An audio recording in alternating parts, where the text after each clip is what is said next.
welcome to another episode of Gaming Creatives. Check out my custom work in progress for the WIP-MEGAMAN X. And this one I'm excited for. I'm going to try doing some more work in progress type stuff and throw them in just to help add some more content, break up the videos, show off some more of where it started, how it's ending, and then also for me, it's just a good way for me to learn and just look everything over and figure out what I want to do and help pass those ideas on. So to start things off, we have the WIP-MEGAMAN X. Obviously, he's going to be pretty much all blue, so we have all of the darker blue parts. You can see that consists of the head, forearms, feet, legs, chest, back, crotch, and I guess butt. So we got all those parts laid out. There's a lot of segmented parts that I wish could have all been one piece, but it just is what it is. The forearms probably could have been one piece that just slid on. Same thing with the Mega Buster, but it is what it is. We're just going to have to live with it, and if we want to fill the seams in, we're just going to have to do that. Otherwise, just leave it. Now, I just have to keep in mind in terms of how I'm going to paint these parts, because even though these parts are kind of a standard blue, I personally feel like they should be a little bit lighter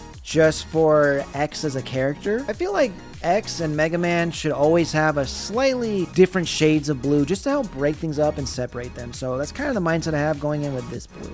And then for the light blue, it's pretty much just standard light blue. There's really nothing special I can think of how to do this. I just see it as light blue, and I think that this could match Mega Man and we wouldn't really have to worry. I don't think there's an issue there. I mean, maybe we can make it a little bit duller, but I don't know. I just see it as light blue, and light blue just works the same every time. There's really no need to differentiate anything too crazy. It's really just a matter of getting the shading on point and making sure that everything looks good. So as long as we can manage to get the colors to be as close as possible while having the shading stand out and be appropriate, I'm not going to complain. And these parts pretty much consist of the bicep, the thighs, the stomach, torso, and then some parts on the face and head. It's basically there just to break up the original blue. That way it's not all one standard color. We gotta have something separating it, so it's a nice little contrast of a darker blue and a lighter blue. So I'm excited to paint these up and see how they fit together. And then we do have these purple bits that are very, very light, like lavender color, very dull. That's the thing, is it's light, but it's dull. It's a weird kind of combination. That's what's tricking my mind and making it difficult for me to figure out how best to paint this, because yes, it's purple, but I mean, it's kind of like a grayish blue, is it not? Am I crazy? Like, I'm not seeing a vibrancy to it that you would see on other purples. This isn't like Dom purple or like Master Gundam, like a dark purple. It's very faded lavender. I just have to really figure out what's the best way to go about it. And the instructions say to use white with clear purple. I'm going to change things up. I don't know if that's quite the way I'm going to go about it, so we're just going to have to figure it out and hope for the best. At the end of the day, these are just some accenting parts to break up the overall color scheme, so if it doesn't come out perfect, that's okay. We don't have to stress out too much, but it's just something to keep in mind. Now for the hands, it's very hard to tell because my lights are just so bright on top of all this white as it is, so it just kind of blurs everything out. You can't really see what's going on, but basically these are supposed to be all white, but they have a hint of like a very light minty seafoam green mixed into the plastic. You can see it on the parts when you pull them out of the box, and the instructions just say to paint it straight white. I don't think straight white is the way to go for this. I think, like I said, there's a seafoam green to it that I really like, that I want to make sure stays with this aesthetic. So I just have to look through my colors and see what I have to work with. I'm basically thinking of how I did my high grade Daughters, but lighter, because the Daughters is essentially a Colgate minty bluish green color scheme as it is. So what I want to do is just take that idea, basically take the paints that I use for that, brighten them up, and then that's what I'm going to do here. So hopefully I can achieve that and get a sense of white without actually using white. That's kind of the goal that I'm trying to go for. And then for like the inner frame, I guess if you want to call it, the blackish gunmetal colors, the parts themselves are very, very dark. It's definitely got like a gunmetal vibe to it, but it's almost leaning towards black, but they are very dark. So I have to keep that in mind as I mix up the paints, because I don't want to use gunmetal straight out of the bottle. It just always comes off as just way too dark. It absorbs all the color and all the light, and it doesn't feel like a metallic color. It feels like a paint. That's just how it is for me. I don't know if that makes any sense at all. I just don't like gunmetal straight out of the bottle. So I know I'm going to have to mix in something to help accentuate the metallic vibe that I wanted to have without totally getting rid of the darkness of this blackish tone that it's having. So we're just going to have to go very subtle when we add silver, because that's basically what I'm thinking. I'm thinking I'll just add in just a little a tiny bit of silver just to change up the color just a hair. We want to take it from 0 to like 1. That's it. We don't want to go higher than that. So for the clear red bits, I am never entirely sure how to go about stuff like this. On the one hand, I like clear parts because I feel like that adds something to the design. It makes it look like glass. It adds a whole new texture, a whole new layer to the kit. On the other hand, clear parts need light to function. If there's no light going through them, then it just looks completely dull. It looks completely lifeless. That's the problem. If there's no light going through it, it's like it's dead and off, and we don't want that. So it's just a matter of figuring out what's the best way to go about it. Normally, I would paint the back plates silver to help mitigate that effect and keep the vibrancy there. It's going to work for the 2 bits that go on the feet, those big round circles, and then also for the Mega Buster and the ears. Those are all just round circles that you can paint silver and it works. Problem is, the forehead and then the back plate of the head, those aren't just singular round bits. There's some notches and grooves in there. We just have to figure out what's the best way to do it. Should we paint everything? Should we paint only certain parts? You know, we just got to think things through and just go from there.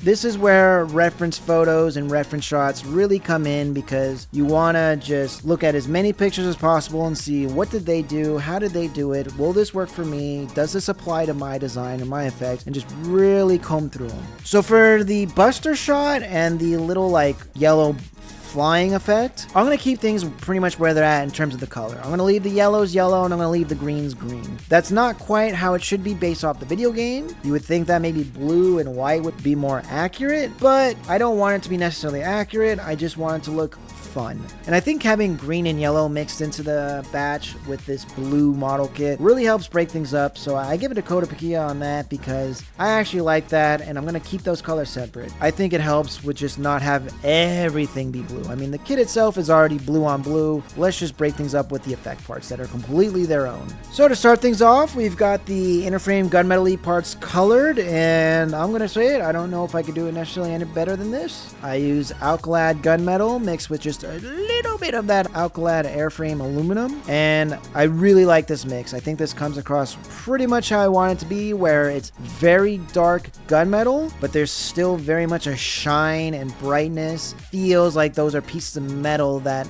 I could smack you in the head and it's gonna hurt. You're gonna feel it. So that's what I wanted. That's what I got, and honestly, I don't think I'd be happier. This was good because it was either this or do it in basically just black, because that's what it looks like on the box and on the instruction manuals. It looks like they just use black for those colors, and it looks good, but it's not quite what I wanted. I want to break things up. I don't want to have everything just be the same flat color. And then for the darker blue parts, so I used number 328 Mr. Color as a shading layer. I shouldn't have done that. I realized the folly of my mistakes far too late, but I shouldn't have done that. In my head, I was thinking, okay, we got to make this dark to make it shaded, and then we'll use a brighter color on top. What I should have done is I should have used bright blue, number 65, which I did use, but I should have used that as the shading, and then I should have highlighted that with a brighter color. That would have given me the effect I wanted, but it's too little too late. We got to work with what we got. So I used that dark blue color first. Then I took the bright blue and mixed some of my own custom light blue into it that I've had lying around forever, and I finally got to bust it out again. And I just mixed those colors together and applied that on top. It looks good. I think this would be great for the Master Grade Wing Gundam, but it's not what I wanted for this Mega Man kit. So we're going to have to try this again, and we're going to come back to it at the end. Next up, we have the light blue parts, which I have no complaints. They look amazing. They look exceptional. They look perfect. I mean, what can I say? Every Mega Man kit moving forward, this is it. Starting off, number 34, Mr. Color, Sky Blue, I believe this is what it is. Use that as the shading coat, and then just go over it again with number 323, Light Blue. Perfect. Looks like a cloud. Looks like the sky. I love this. I love looking at this color scheme. This shading and highlighting duo that I'm looking at. I mean, if you want light blue, this is the way to do it. If you want to do light blue and have shading involved, this is the way to do it. I think that's the best way to go about it. So part of the reason I'm doing these work in progress videos is so that way I can keep this here. If I need to reference it, I have a reference. These are the colors I use. This is how I went about it. And I'm very happy with it.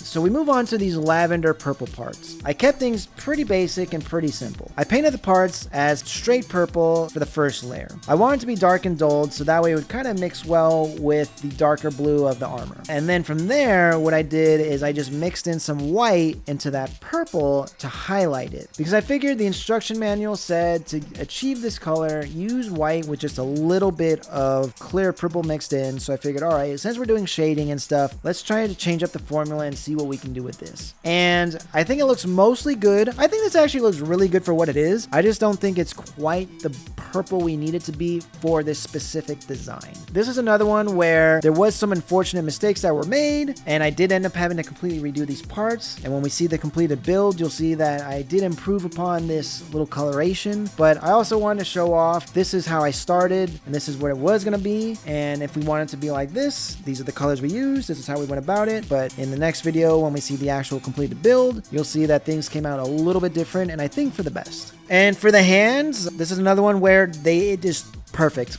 I really don't think it could be any more perfect. This is what I wanted. This is what I got. I used this number 20 minty green, this very light seafoam green. I used that as the base. And then on top of that, I have another just even brighter, lighter color than that. Number 314. I don't know what this is called. It's hard for me to read it, but whatever that color is, it worked. Again, it's just another like Colgate, just toothpaste, minty white green. And I use that to highlight all these parts and make sure that some of the grooves and smoothness of the hands popped out. We had to keep that in mind. There's a lot of light and shadows bouncing around on the curves of the knuckles and the fists and the fingers and the palms. We had to keep that in mind. So I just highlighted certain areas just to make it stick out a bit, and I love it. It has that white effect. It looks white, but because the rest of this kit is very blue, it helps blend and keep everything cohesive together so the hands aren't just sticking out too much, because that was my concern. I really thought these hands were going to stick out as just being pure white on this very blue model kit. So having this kind of greenish minty tinge to it, I'm actually very happy with. And then just to go over it again, I